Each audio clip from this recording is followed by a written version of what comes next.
This material is made available to you by or on behalf of the University of Melbourne under Section 113P of the Copyright Act 1968. It may be subject to copyright. For more information, visit the University Copyright website. Thank you. Okay. Well, I'm just going to push on and see if people can hear or not.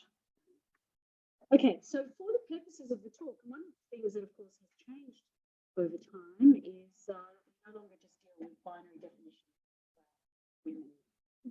So in this particular talk, here are the definitions of gender and sex being biological, particularly chromosomal, gender referring to cultural differences expected by society or culture of people according to their sex. Oh, you don't put it on the screen here. Right. Okay. All right. So just to go back one slide.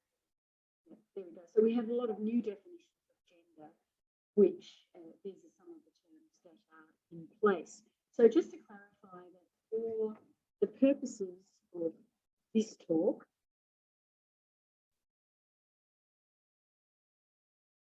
I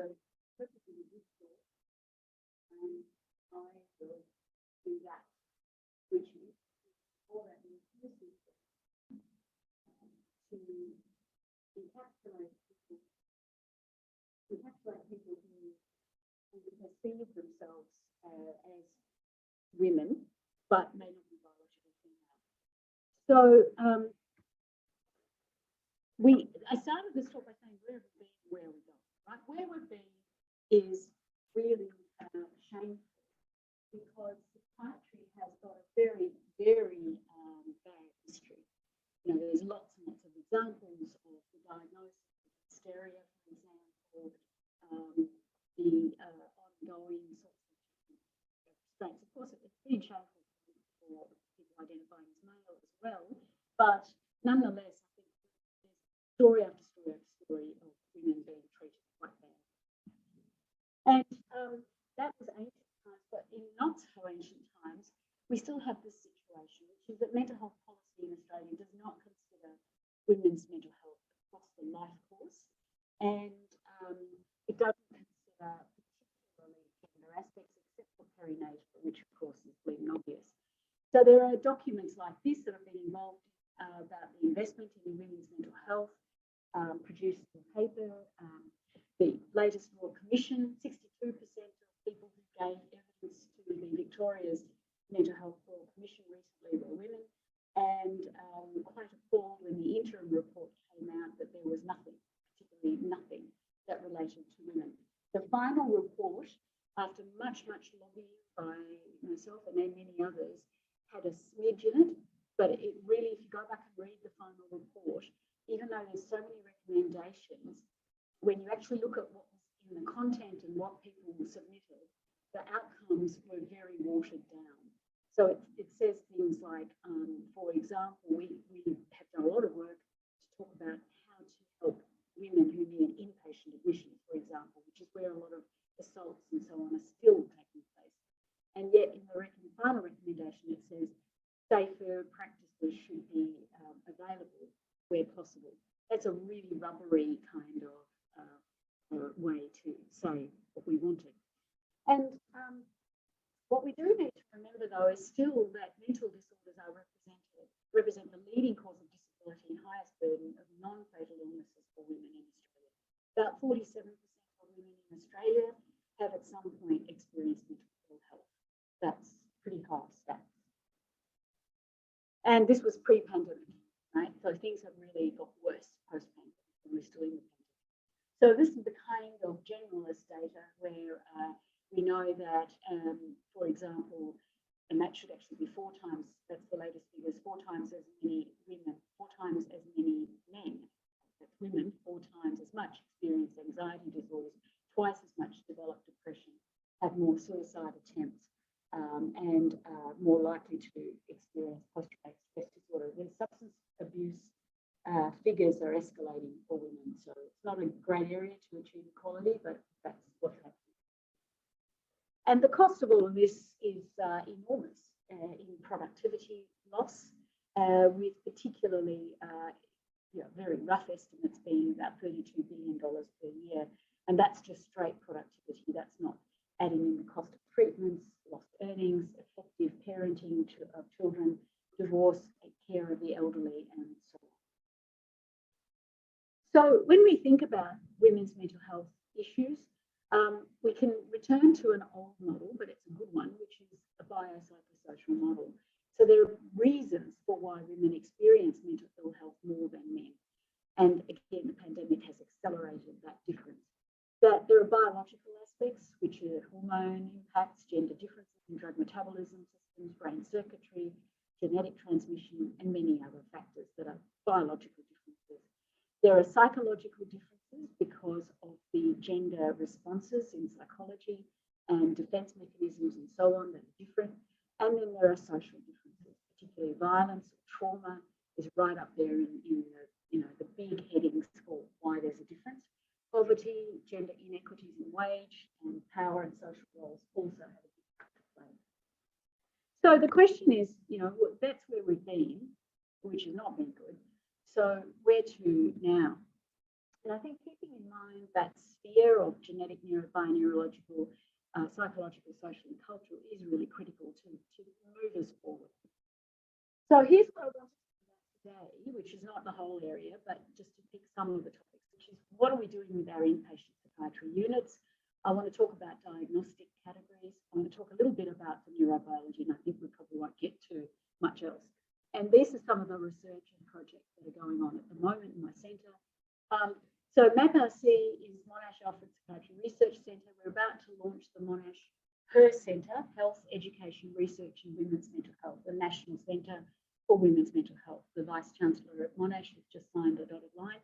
So we'll be going into launch mode in the very near future. And this sort of work will come in under that umbrella and have a lot more collaboration. And I hope to collaborate across the area as well. And of course, we co-designed, as in with women with lived experience, inform all of the work that we're doing. Let's talk a bit about inpatient units. So it's not more than common sense. This is bleeding obvious that we need to have safe, private inpatient areas where women who already have mental health problems can then get treatment. And we need real trauma work. In my review of a whole range of services around Victoria, now going back some years, we investigated on the part of the Mental Health Complaints Commission and the Victorian Ombudsman. I was given the job of going around and investigating various reports of sexual assaults and physical assaults on inpatient units. Two Melbourne University affiliated hospitals were involved, and one rural and one metro south of there as well. And what we found was pretty appalling. Everywhere there is this lip service to trauma-informed care. But when you actually pull that apart, there's very little real trauma understanding, and particularly even just taking good histories of trauma and then actual trauma therapies and understanding and providing treatment with that basis is much further from where we would like to be. So with that in mind, and we produced and launched this document in 2018, again, there's always work that's been done, which was very disappointing that when the Royal Commission came along, this wasn't just, included, because this was a state government piece of work as well. So again, if you want to have a look at the right to be safe, and the documentation is there about the recommendations to keep our women safe on both our private and public systems. With all that in mind, I have been banging on the drum for setting up a women's mental health hospital, and I've been talking about it for a long time. But it was really about a 5-minute conversation with the CEO of Cabrini Health when she said, yeah, of course, we'll do this. And can you start next month? So it was like, what?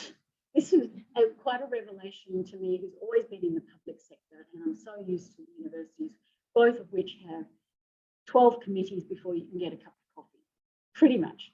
Right, so to get things done in either the university sectors or the public sector is really tough. So for me, who had only a minor private practice a long time back, and I haven't had much private sector. It was really quite eye-opening. And there we were. Unfortunately, we opened in the middle of a pandemic, which was, you know, not great timing. But within weeks, Cabrini had found this campus, which was an old rehab hospital. They had found a donor, Lisa Turin, who's one of the Gandells, and she had put money in for refurbishment. Cabrini Health put money in for refurbishment. They gutted the whole inside, kept the beautiful facade of this old building, and there we have it. We have a modern 30-bed inpatient unit for women only. And this is what it looks like. This is the room. There's the ensuite for each bedroom. There's the exterior. There's the director of nursing and me. The facilities, we have 2 exercise physiologists, as well as all the proper gym equipment, all set up for women. You know, lounges that are decent lounges. Beautiful kitchen area, and a chef who provides for all the different allergies, special needs diets, and so on, with a smile. So, you know, it's good. It's really good. But I always feel guilty that it's women who have private health insurance who get the advantage of this. So again, being the annoying person that I have been on this subject, I kept hassling and hassling and hassling, and finally we've had the tender that came out for a public-private enterprise, and I was involved in writing it, and the Alfred and Ramsay Health have got that tender. So this is for public, non-private health insurance paid women, and they will be admitted, I think, starting August this year.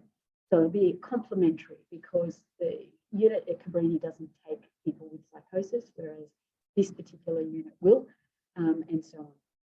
But, you know, it needs to be happening in more than 2 places. I did hear this morning that my good friend Karen Williams, who's a psychiatrist in New South Wales, who's also been on this campaign with me, has opened a place in Wollongong, again private.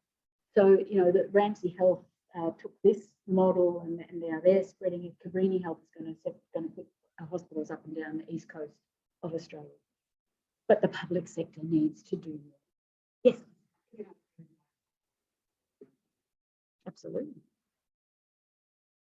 It seems obvious, and it's not that tough, but you would not believe the garbage that came to, you know, the report that we put together when we interviewed senior personnel in all of the different disciplines, and the women themselves were very clear that this is what they wanted. Each place has got a women's only wing, because I got that opened in 2009 by Mary Wooldridge, the then health minister. But you see, we went to one place where there was a rape of a woman in that unit, because the lock on the door of that unit, of that wing, had been broken for 6 months. And in another place where there was a sexual assault of an inpatient woman, it was because the director said to me, well, we ran out of beds, so we had to put male patients, and unfortunately we put very disturbed male patients into that wing alongside the women. So, and then, you know, the comments that everybody's always made, of course we have to protect patients. We've got to make sure that nothing untoward happens, but what can I do? There's been that kind of, what can I do? And mental health systems, we've got used to it. It's really interesting. You get very used to a system because that's the way it's always been done. You know, I went to visit a friend of mine who's a midwife, and I walked onto the midwifery ward, the labour ward. There was women screaming in labour pains, right? But the nursing staff were just writing their notes, and it was like, well, this is what happens to us. You know, you just get that compassion fatigue. And what has always been is kind of like, well, that's the way it is. You always put men and women together. No, we don't have to. We can really do this, do it better, and not so difficult. So thank you for that, because this is what I would urge us all to do, particularly the younger people in the room. Never, ever let somebody say, well, we've always done it that way, so we just have to keep doing it. No, that's not right. Be the disruptor, because otherwise we won't push it forward. Psychiatry, believe me, is quite primitive. We do need to push it forward. So this is my second soapbox. Thank you for giving me the soapbox opportunity. Diagnoses. So this is one of the things that really holds us back in psychiatry. We only make diagnoses basically by, yes, good, thorough assessments, but it's pattern recognition, and it depends on the experience of the clinician, because we do not have objective diagnoses. I am so envious of my colleagues in cardiology, oncology, immunology. They've got lovely markers. We've got some markers, and we're hopefully going to have more, but they're still in the infancy. And a lot of the time, we're trying to make a diagnosis out of very complex things, like what has gone on in early life development, what is going on now in terms of stressful work situations, and whatever else, and how is this person responding to it all. One of the things that I'm really concerned about is how much we don't consider trauma, and in its big sense, emotional, physical, sexual, because we pay lip service to it. But taking a good story, a really drill down deep story about what happened in early days. Even the things like the kid who was called names in the playground, the kid whose mum got a bit depressed, or the kid whose parents split up, or whatever happened. It's like, what impact has that had? Because again, it's marrying that with neurobiology, and that's the other part about what we often fragment. We have our good neurobiologists, and we have our good psychology or psychotherapeutic interventionists, and they kind of sit in different areas. And it's it isn't one or the other; it is all of the above. Which is why when people go, "Oh, that's genetic," what are you talking about? We don't use terms like that. We should not anymore, because it is all integrated. It is gene environment. It is gene environment behavioural. It's all of the above. And in trauma, we don't know enough about brain development in trauma. The diagnosis of personality disorders, in my view, is what has got psychiatry into trouble at the moment. Many people are angry with psychiatry out there. And when you read the submissions, a lot of the anger is because of this. I got diagnosed with a borderline personality disorder. I got diagnosed with a personality disorder. Nobody listened to the fact that I had been beaten up and had all this awful stuff happen in early life, and that's why I'm sick now. It's a common thread, and that's the group that are most angry. And then there's other people who are angry because there's just not enough of resources to look after. But this is something we need to consider, because it's very subjective. And then you have things like this, which is a quote from and there's many people, you'll have people who will say this to you as well. I hate the term personality disorder. It means that the very core of who you are is disordered, because it doesn't fit with what someone else has decided is the norm. Almost anyone can fit the criteria for a personality disorder, but that doesn't mean that they're sick. So if we made women's mental health a priority, then I think the role of trauma in the development of so-called borderline personality disorder would receive much greater attention. It is a term that I have a particular problem with because of my work with the traumatized individual women, and because of the comments that come back from the people with lived experience. That's why I have a particular set against that particular term.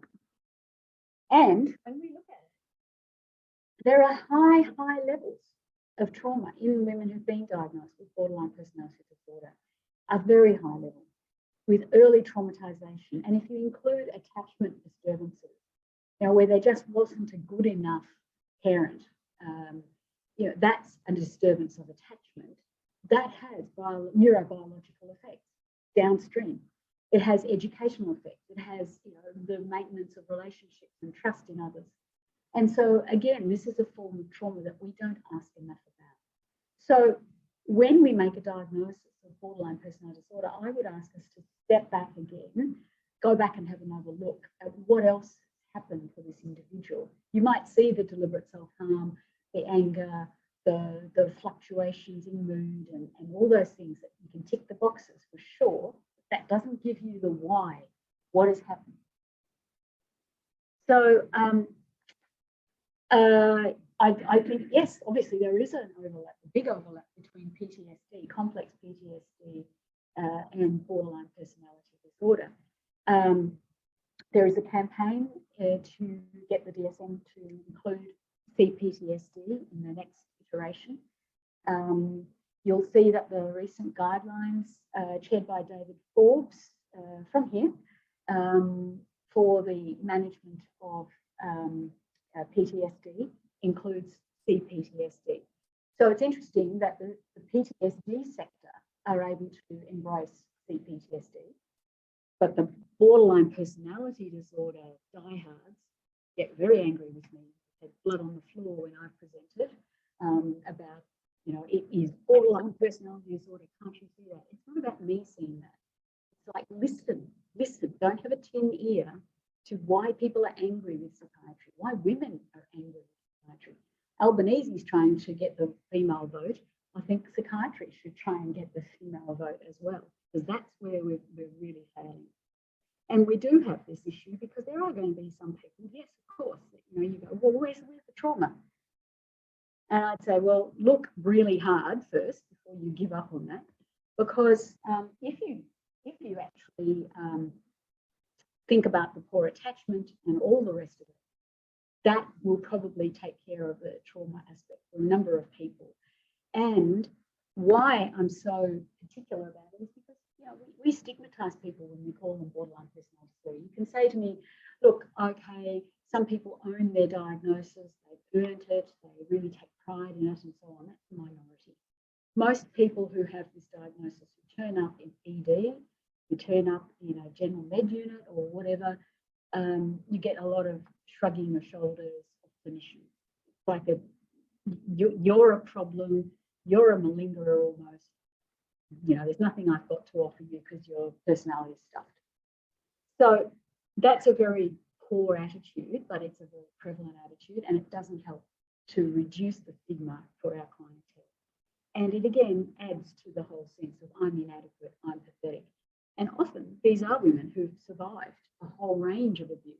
And sure, maladaptive responses at times, but at other times there are strengths that we could use. So again, another quote, borderline makes me feel like I don't really have something, and that's how I often feel unreal. That's the dissociative aspect. Typical psychiatrists can't make up their mind, so they call it borderline. So these sorts of quotes don't happen. So what's in a name? Well, a lot. We've realised that the sticks and stones may break my bones is wrong. We've realised that. You can't go around calling people names without it hurting. So this is another example. Because people just go, well, look, it's just a name, it's just a term. No, it's not. There is a reason we have language, and it is meaningful. CPTSD fits so much better for so many women. And then if you put trauma in the diagnostic term, it enables you to go forward with new understandings and new treatment approaches, because now you've got trauma there. You're working on something different. But we've got a long way to go with getting the bio particularly right. The biological treatments for BPD have been terrible, patchy. You can pick up the drug chart, read the drug chart, and if there's a benzodiazepine, if there's an antidepressant, if there's a mood stabilizer and an antipsychotic, this is what the diagnosis is before going too much further. We use everything in our arsenal because the person's psychopathology is fluctuating. They're a bit depressed today. Tomorrow, there's a generalized anxiety usually running alongside it. But then there might be a bit of eating disorder, a bit of withholding of this, a bit of anger, and so everything gets thrown at it. So the treatment has been mainly psychological, with DBT and other treatments being good. But if you think about the percentage of people with this condition and the percentage of trained DBT psychotherapists or actual other therapists that work, it's a terrible ratio. You don't have enough. So we do need to be able to move forward with some better treatments. So some of the work we've been doing is to look at the bio aspect, the biological aspect, because cognitive disturbances are really prevalent here. In fact, it's the hallmark of this condition. The person thinks that everybody hates her, she's pathetic, there's the low self-esteem that's running along. The deliberate self-harm is an anger about something unexpressed, but it gets displaced inwards. These are all cognitive processes. So when you start looking at the cognitive processes and the disruption being crucial to psychophysiology here, it might help us to think about treatment. So if we look at where cognition and gene and cognition environment interactions particularly is through the glutamate system. So the NMDA receptor is a good site to think about some of the actions here. because it's trying to get to the change in the actual cognitive processes when there's an environmental stimulus. Classic example, a patient of mine was sitting at a tram stop and the tram went past without picking her up. She went home and slashed her wrist because she said, I was so big, fat and ugly that the tram driver didn't want me on his tram. That's why he drove past. Okay, so misperception, so an incident, misperception of the stimulus leading to a really terrible action. So that's why we're trying to see, well, where does that kind of process happen in the brain? So we're looking at this particular system, and I'll put it in context of the sort of bioetiology of this disorder that we're looking at, which is with neuroendocrine disruption, with glutamate overactivity, and with the immune system dysregulation. Often women with this condition, and let's hypothesize that they've got early life trauma, and in that early life trauma, they've got cortisol, the stress hormone, HPA, hypothalamic pituitary adrenal axis dysregulation. So that whole thing is messed up because this is a kid who's on high alert the whole time. So obviously there's a dysregulation going on. The endocrine system, as we know, is a cascade system. So you stuff up one bit, you'll get problems downstream. And in particular in women, so that should read, yeah, HPG axis dysfunction is common. That's why we see a lot of polycystic ovarian syndrome in this group of women. We also see Pmdd, premenstrual dysphoric disorder, which is code for premenstrual depression, really high rates in this group who have early life trauma, as well as menopausal depression or menopausal relapse of whatever mental ill health condition they've had. And that's because the HPA adrenal axis is, again, talking to the gonadal axis, and you get dysregulation in both. Similarly, because of the HPA axis dysfunction, this person has a high level of resting anxiety. So they may not present with that, but if you look, it'll be there. And that's often that sort of jumping, startling easily, narrowing their world so that they don't take risks and so on. So that's where the low threshold for re-trauma also comes about. So we're focused on, you know, obviously the amygdala and the low threshold for rage and so on, but some of that in the PCOS where there's a high testosterone makes a lot of sense too. The glutamate overactivity would be a key area to think about in this condition, as rather than the serotonin system or the dopamine system, to think about this other system because it has much bigger role in the actual cognition environment reaction. And what we found is when we use a glutamate drug, you get a better response. So many of the women with this condition, often called BPD, are given antidepressants that are serotonergic or dopaminergic, or antipsychotics that are similar, and they don't really have a great response. They might have a bit, but not great response. And that then feeds into the, see, I'm hopeless, there's nothing for me. And the clinician goes, yeah, you're right, you're hopeless, there's nothing for you. They don't say it directly, they think it and act it. Or they think, you know, you're so annoying, you've got all the side effects, I've given you half the dose, you're just putting it on. So it becomes this terrible, terrible cycle that happens. So what we think is happening though is we might be actually in the wrong bit of the neurochemistry if our hypothesis continues to hold true. And then there's the whole cortisol immune system dysregulation. So our immune systems are interesting. It's not just about how well you fight COVID or Epstein-Barr virus or whatever else that's out there. It's also about how well you actually metabolize drugs or how you metabolize drugs. It's also about the subclinical autoimmune diseases, which we see a lot in this group. It's the fibromyalgias, which is a rheumatologist's worst nightmare. And many people dispute that it's a real condition, et cetera, et cetera. The irritable bowel syndrome, the sort of subclinical, not the full-on lupus, although that can happen too, not the full-on autoimmune condition, but a lot of allergies, a lot of this and that and the other, and things that get dismissed as annoying patient, okay? But there might be a biology that is underpinning that, and have a look at the early life story, because I would bet that in somebody who's got those symptoms, you might be able to find that there's an early life explanation for that. Patients like it, the women like it when you talk to them about this, because it's an integrated approach and it's an accepting approach, because you're saying, yeah, that irritable bowel is awful, you know, that's terrible. it could be due to this, and this, rather than that's not my area of interest or that's not my expertise, and it's separate. It's probably not. So with that in mind, we're conducting various numbers of trials looking at how to see if we can actually improve the overactivity of the glutamate system. And I haven't got the time to present the complete studies, but the Normantine trial is doing really well. We're seeing some great improvements in the classic deliberate self-harm, the rage responses, the dissociation responses in women who have early life trauma. And Normantine is an Alzheimer's disease drug that's available on the market, but we're using 20 milligrams, and we're using it because it is a glutamate system modulator. I'm also looking at an estradiol trial. We're about to start that, so I can't tell you, but in our clinical practice, we've of course used the pill, and we use Zolly, Z-O-E-L-Y, the only pill on the market that's mood neutral. All the other pills on the market have a depressogenic progesterone in them. This is the only one that's mood neutral, and so we use that in clinical practice for PMDD, premenstrual depression.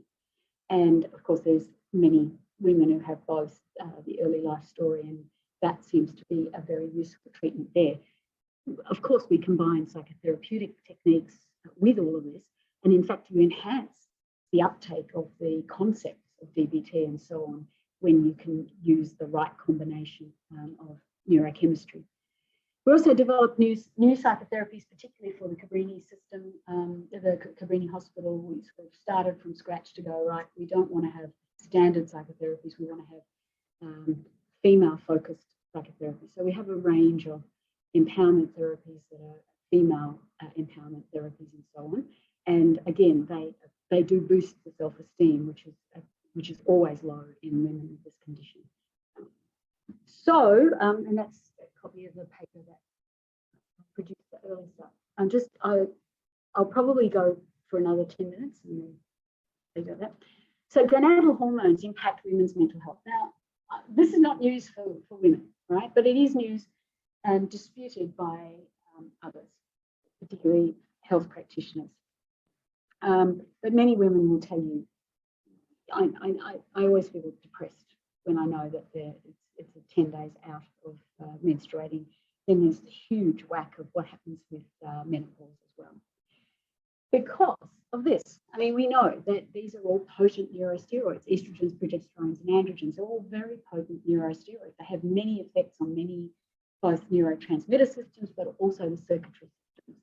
And we've forgotten that. Somehow we've got ourselves into thinking that these hormones are all just working below the waist, only about reproduction. They're not. So I don't understand how we got into a situation where we sort of made a body-mind dichotomy, body-mind-brain one side and then body on the other side, sort of dichotomy, but it doesn't work that way. And so our patients were right. They were absolutely right that there is a hormone effect that is cyclical in many women, and that there's a menopausal effect as well. So in thinking about that, I just want to touch briefly on PMDD. Many times, many of the women we see in both my clinic at the Alfred and the Cabrini Hospital tell us they've had lots of problems convincing their psychiatrist that they have PMDD. And so we've spent quite a bit of time talking about the fact that this is a real entity, and 80% of women have some challenge relating to menses. 40% have PMS, which is the predominantly body symptoms of fluid retention. So headaches, swollen breasts, swollen ankles, feeling a bit under the weather. But that's PMS. It's mild and it's predominantly physical. But 10 to 15% have this significant depression that doesn't necessarily have a clear premenstrual pattern. So one of the things that happened for DSM-5 to include PMDD, which it did, was that there was a big drawn out battle about, well, you need to get the patient to have 2 months of data using the CPAS rating system to rate her symptoms before we would agree that she meets the criteria. Now, The problem is CPAS says you've got to have these symptoms in 7 to 10 days before menstruation. It is based on the hypothetical model of a 28-day menstrual cycle with ovulation at day 14. I think I've met 2 women in my whole life who have that particular cycle. Okay? It's very rare. And so the whole premise of saying, well, you can only diagnose if you have that is, again, it's very demeaning for women to go through this. No, I know, I can tell you this happens every month. May not be exactly at this time, but it happens. And what we look for is, rather than the timing, you look for the quality of the symptoms. So what the patient often says is, it comes on like that. And if she starts clicking her fingers or snapping, you know, like, that's not how depression comes on. You know, it's there, it grumbles, it gets worse, it might get a bit better, but it's not bang. And the same thing happens with the offset too. I'll tell you, I'll go to bed and then wake up the next day and I'm back, I'm just normal. And the other thing is to look for the cognitive fog. So there's this brain fog that goes on as well. So people tell you things like they can't think as well, they can't remember things as well. And then there's also the lethargy. The worst form is where people say, I can't get out of bed. But there's a different constellation of symptoms that some overlap with depression, but not all the same as our standard depression. But definitely look for the rapid onset and offset, because that's not how usually depression anxieties go. And for severe PMDD, no lifestyle activities are going to make any difference. For PMS, yes, you can use the herbal stuff, you can get the B6, do all that, exercise and all the rest of it. But for PMDD, this is severe depression and none of that's going to make a difference. Hormone treatments are obvious. This is a hormone problem, so use a hormone treatment. But we still haven't got that in guidelines because people still don't believe that, you know, mental health has got potential hormone treatments or etiological factors. In clinical practice, many GPs, and they're fantastic at this because they're very happy to work with hormones. And so Zoli is the one that I told you about. It's a natural estradiol and non-megestrol acetate, which is a nice progestin. There's quite a few progestins on the market that cause depression. Yaz and Yasmin have the worst form of progestins. So it's worth looking in your patient. If she says, I was, you know, kind of doing all right until I went on a pill, you might have an extra factor that's creating havoc in there, which is the pill. Be careful of the request for, oh, if I just go and have a total hysterectomy and oophorectomy, just get everything out, it'll fix me. It won't. This is a brain condition. The hormone fluctuations in the CNS is the problem. So I've seen sad stories of 23-year-olds who've had total hysterectomy, total oophorectomy, and then back onto menopausal replacement hormones, which are not really working. And, you know, it's just tragedy. So we've got to get somehow into our psychiatric colleagues that this is real, it's a brain condition, but that hormones can be useful.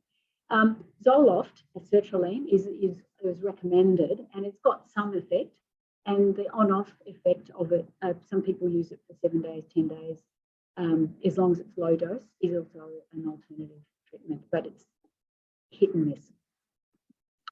Again, I've alluded to depression and the pill, but be very aware of the pill progesterone causing the depression in vulnerable women. We don't know who's vulnerable. We can guess that there's somebody who's had depression before.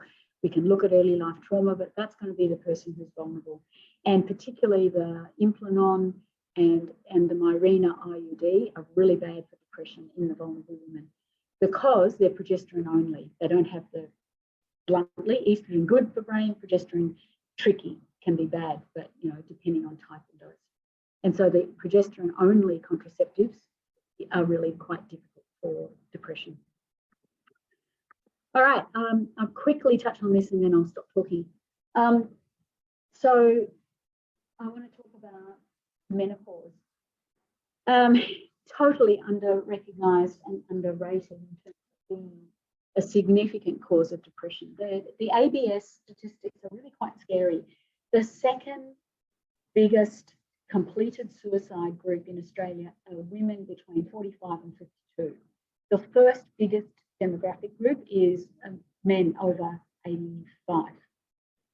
So most people are not aware of that, and it's a sort of awful hidden middle-aged women population in terms of the troubles that they have. And we saw this escalate in COVID, that's the group that was really hard hit. Younger women also were very hard hit by economic problems if they were in the casual labour force or whatever. The people who were homeschooling, people who were trying to maintain jobs at home, as well as homeschooling, etc., etc.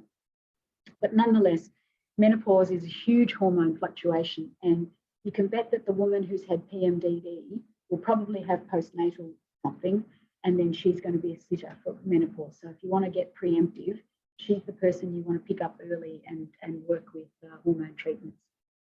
The very high incidence of depression in this age group, up to a 16-fold increase in depression. It's a Harvard study, Harvard cycle study in 42 to 52-year-old women. And it starts in the brain first. So the first symptoms of menopause can be depression, anxiety, panic, changes in memory, well before the hot flushes happen, which makes it difficult to diagnose. Once the hot flushes happen, everyone can say, well, that's what's going on. But it can be 5 years before that these changes are going on, and before the amenorrhea as well. So these are the sorts of symptoms. As you can see, they're very, very big overlap with standard depression until you get to, poor sleep is the other big one. Sleep is a really big, important factor in psychiatric illness. And here in this group, between 43 and 52, the sleep is just really disrupted, which has several flow-on effects. But in terms of why, the zeitgebers for sleep, interestingly, are also estrogen mediated. So there's a whole bunch of reasons why the sleep disturbance happens as well. The memory and concentration changes I've spoken about, anxiety and panic as well. So again, we see two groups. One is a group who have had depression and successfully treated it, and then when they get to about 43, all hell breaks loose. They're still taking the same treatment, but everything's just not working. And they're the ones who come into hospital or unfortunately get higher doses of the same med, or get a different med, or get an adjunctive mood stabilizer or an adjunctive antipsychotic, gain 30 kilos of weight. Because menopause also, one of the things that happens is the metabolism changes. So women gain weight naturally. Between 5 and 8 kilos is normal weight gain. And so this accentuates that, which then makes the self-esteem worse, etc. So it's a big problem. And then you've still got someone who has not got back to functioning.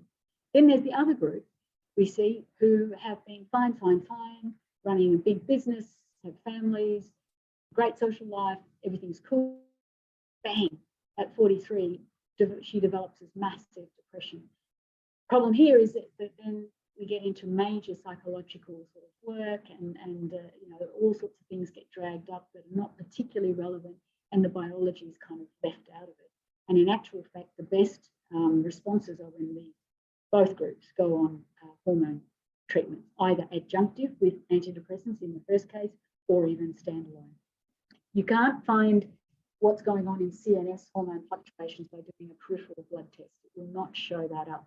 The only blood test you can do that's relevant is once you've reached menopause, the FSH goes up to 60 plus. But that's just signaling that that's the end of the process. It's a 10-year process at minimum. So management will go either way. Sleep regulation, really critical.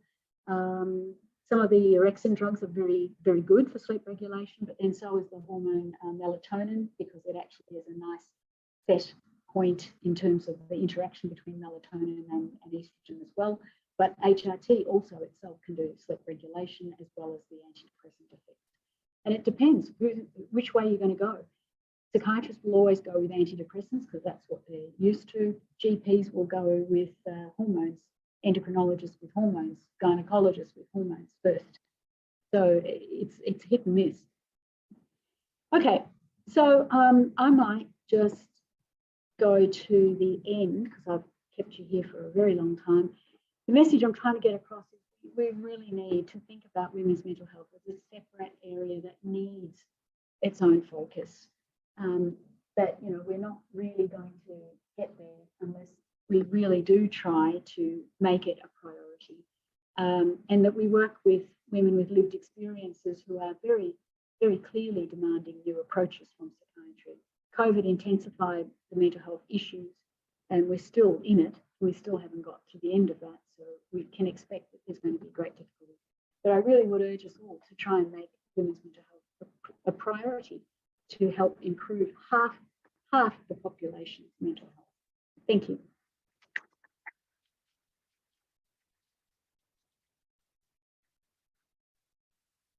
Thank you very much. Okay. Robin, a question for Prof. Ian. Thanks for the talk. There's been a lot of people who had stuck off early, but they said it was great. Was the suggestion to replace the term BPD with CPTSD? Is the implication of the term CPTSD that BPD is necessarily attributable to trauma, or if there is a genetic component, that BPD is triggered by trauma and would not occur otherwise? How can we account for individuals with BPD who are not able to identify any trauma in their past that could have triggered this disorder? Yeah. This is a very common question that I've been asked many, many times. So a couple of things. First of all, it's not either or. It's never genetics or environment or genetics or trauma. It just isn't. It's very much a combination of all of the above. So when somebody says BPD is a genetic disorder, that's actually showing that you haven't studied the recent developments in genetics. The second part about it is, again, I think if we look at trauma from that wide-angle lens, that is including attachment difficulties, including emotional separation difficulties in early life, through to the physical and sexual stuff, if we take enough of a story and we find that trauma, it's more beneficial for the patient to proceed down a trauma pathway in the thinking of the treatments that we have to offer. Yes, DBT will be useful because you can use everything to try and help her cope with the rage, to try and make an understanding of what happened back there. Sometimes that's really critical to understand, you know, where things went wrong, and then to try and do relationship type recovery stuff. But the name, it comes back to, some people say, well, what's in the name? The name BPD does have a high stigma. It does carry an impact on, somehow there's not much that I can do because I'm stuffed. The other term has got trauma in there, which starts you thinking that it's something out there that has gone wrong, and so therefore it's helpful. So I'm not sure if I've answered all that question, but I think we need to not think about this genetic versus other. It's not.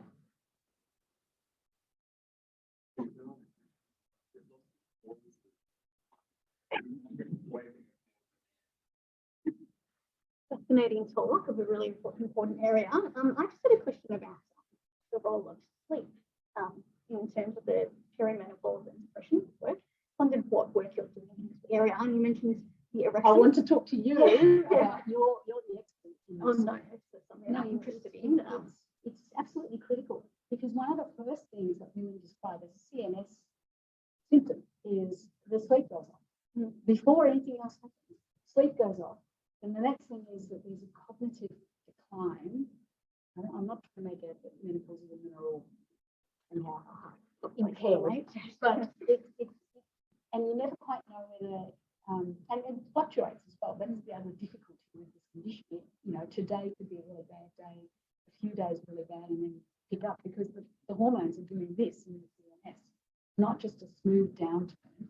It's changes, and we think that the orexin system is estrogen receptor systems are very common in the pineal and around there. So there has to be talk between these two, and therefore it is not surprising that sleep disturbance happens before even the hot flushes. It's not a temperature regulation problem only, and then it has its implications. So we use melatonin because it's a nice hormone regulator at 6 to 9 milligrams of pure melatonin, not the health food stuff, but this is compounded proper melatonin. And that plus HRT seems to make a big difference to sleep. So, of course, the Belsommer, the orexin drugs, and there's a few new ones coming on board, would be very interesting to see what they are doing. But I bet that there will be some crosstalk. Yeah, but I don't think there's been any trials in actual psychiatric cohorts. The field is wide open for you. Yeah, so we should do it together. Wow, that's what we're really wanting to do. We'll open up to the floor, Maria.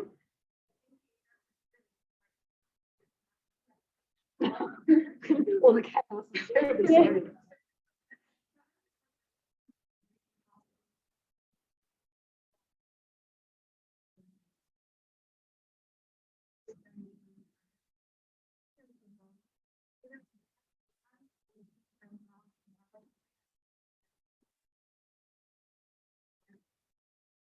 So Dr. Satya Rao, who's the medical director of Spectrum, and he's part of the Normantine trial and so on. So we talk all the time.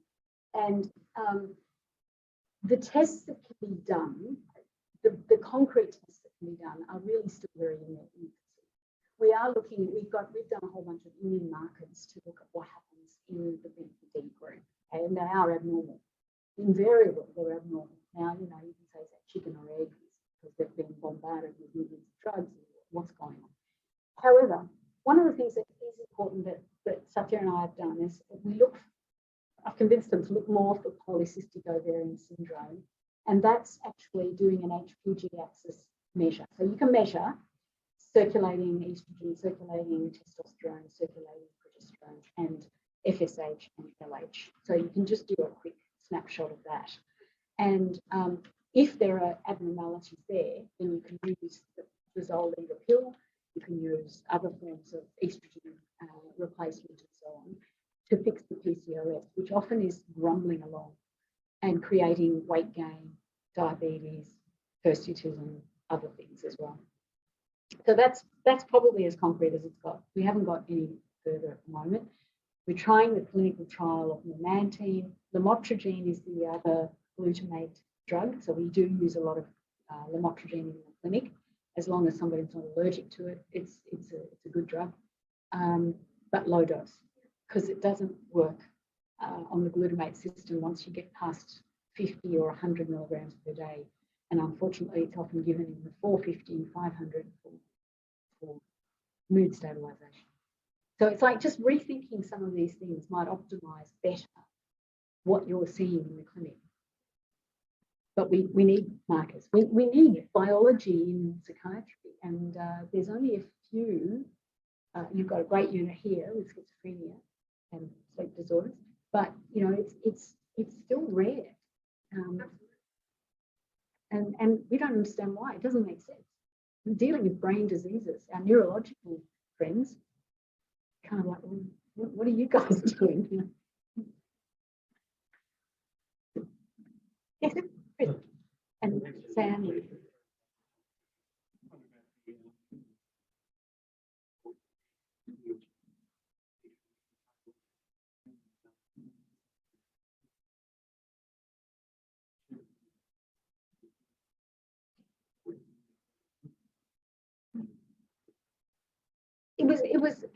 It's always been there as one of the things. I mean, even when we developed the women's only wings, there was a whole bunch of, well, what if somebody doesn't identify as either?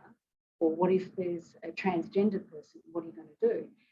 And it was almost like it was the politicians who raised this. And I thought, you're just raising this because you don't want to put money into building these units.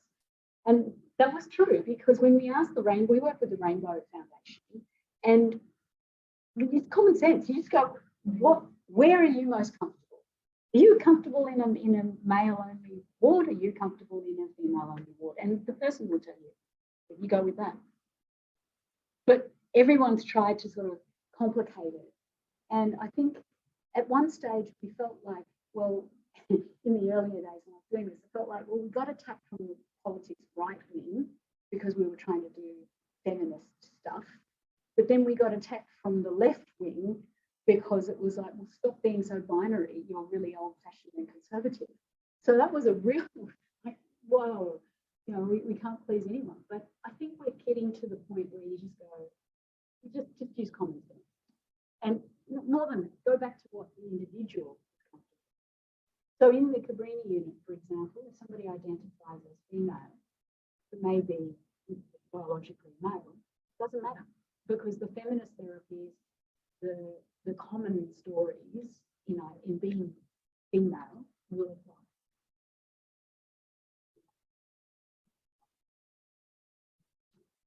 And not from the people with lived experience. Okay.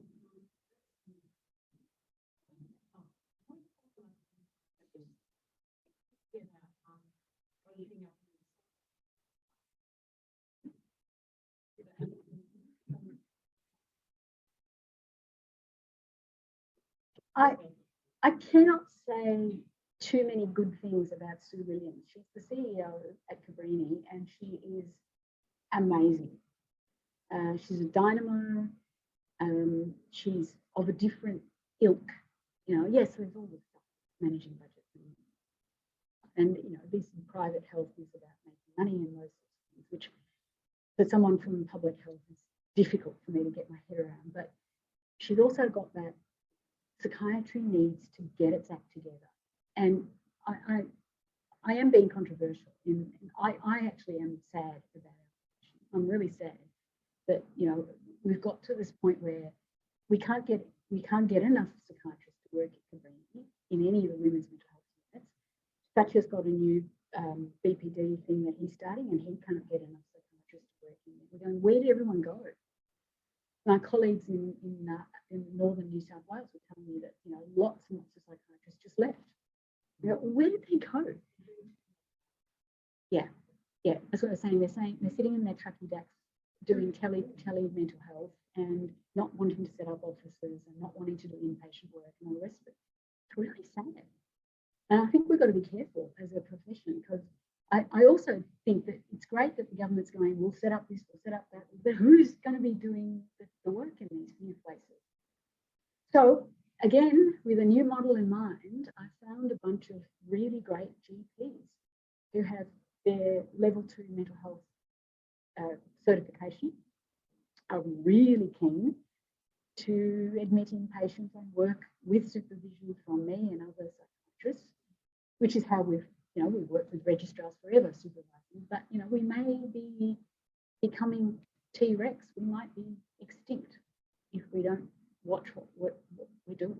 I really think something, you know, unless the college is going to sort of quadruple the number of trainees, I don't know where everyone has gone. And are they having a party and they just didn't invite me? So I don't know what the experience north of the Yarra is, but I definitely know that all ranges, not just Victoria, in the country, struggling at the moment. But GPs, you know, they're saying, well, we are left holding the most tricky patients, mental health patients in general practice. We've got 7 minutes, 14 minutes to do this. So, of course, coming in and working in your unit with this great allied health team that are highly skilled and run groups, that's what I want to do because, hey, for me, that's like a holiday, is what some of the people have said to me. And it's true because, you know, we talk about patients, we have case conferences, they get to see what happens in all the different programs, you get to think about the next iteration of treatment and so on. We have EMDR, all of that stuff, which helps. So there's I'm giving the keynote address at the college next week.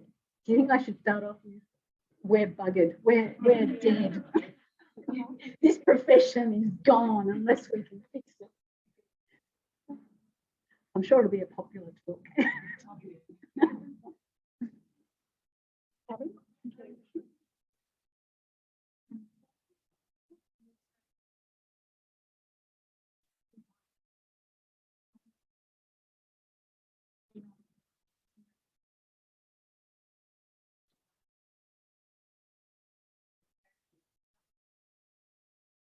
It has. We didn't say when we were recruiting for staff, we didn't say must be a female. We would never say that, right? But as it's turned out, the predominant, I think something like 80% of staff nursing and allied health are female. The 20% who are not, there's a high proportion of gay males. It just has happened naturally. The feminist empowerment therapies are role plays as well. And so it has worked better with the female therapists leading that. But then sometimes it's been interesting having other discussions as well. So some of the medical team we've had has been male and predominantly female psychiatrists. But again, that's been interesting as well because there've been discussions about, well, what's it like? You know, give us the other side of the coin sort of stuff. A different sort of male, you know, I mean, it wouldn't work if you have a very patriarchal, traditional, albeit good-hearted therapist, but you need to shake it up a bit, and you need to be able to step into the shoes of the disempowered woman who's got some abuse story.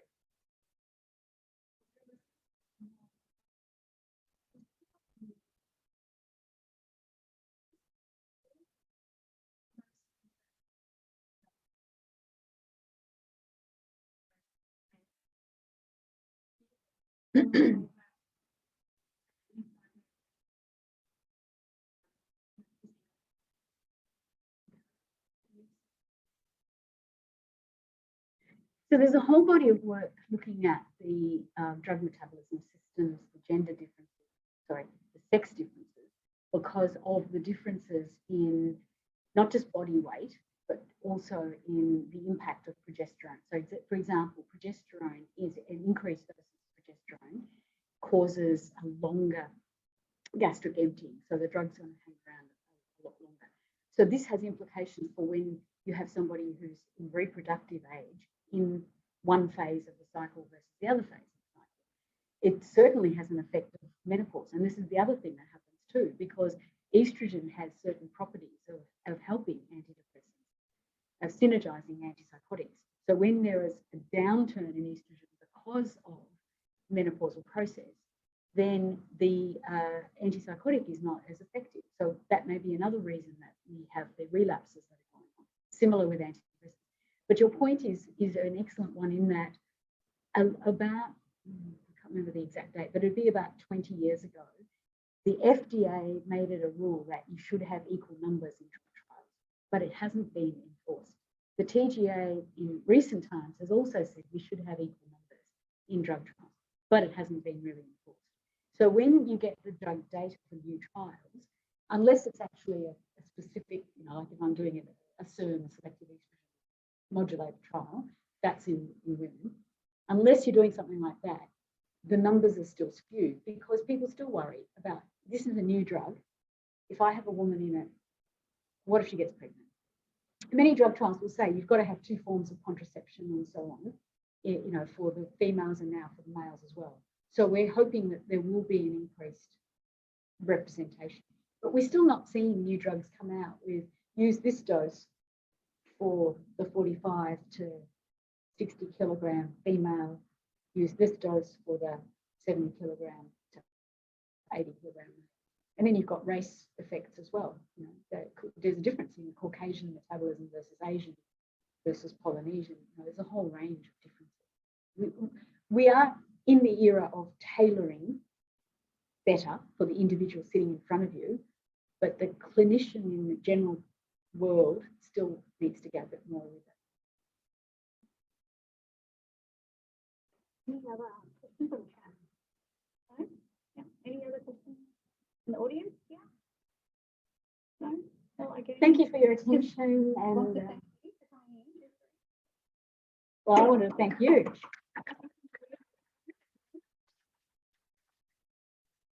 Well, it's very kind of you to put all that effort